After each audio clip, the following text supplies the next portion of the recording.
வணிக முதலீட்டாளர்களிடம் 5 கோடி ரூபாய் ஏமாற்றி தலைமறைவான தம்பதியை பிடிக்க முடியாமல் விடிய அரசின் ஏவல் துறையினர் 20 நாட்களுக்கும் மேலாக தேடி வருகின்றனர். பெரும்பாக்கம் பகுதியைச் சேர்ந்த நடராஜ் என்பவர் தாம்பரம் காவல் ஆணையரிடம் அளித்த புகாரில் கடந்த சில ஆண்டுகளுக்கு முன்பு தான் சேத்துப்பட்டு பகுதியைச் சேர்ந்த வாசுதேவன், ரோஹிணி ஆகியோருடன் இணைந்து 25 லட்சம் ரூபாய் முதலீட்டில் பெயிண்ட் ஷோரூம் தொடங்கியதாகவும் அதை வாசுதேவன், ரோஹிணி தம்பதி கவனித்து வந்ததாக குறிப்பிட்டுள்ளார்.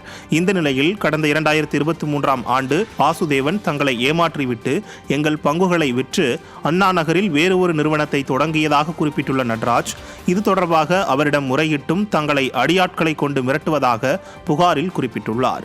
வாசுதேவன் 5 கோடி ரூபாய் வரை தன்னிடம் ஏமாற்றியுள்ளார் என்றும், எனவே அவர் மீது நடவடிக்கை எடுக்க வேண்டும் என்றும் அதில் குறிப்பிட்டுள்ளார். இந்த புகார் பதிவு செய்யப்பட்டு 20 நாட்களை கடந்தும் வாசுதேவன் தம்பதியினரை விடிய அரசின் ஏவல் துறையினர் தேடி வருகின்றனர். இதனிடையே தம்பதி குடும்பத்துடன் வெளிநாட்டிற்கு தப்பிச் செல்லாத வகையில் லுக் அவுட் நோட்டீஸ் வழங்கப்பட்டுள்ளது என்பது குறிப்பிடத்தக்கது.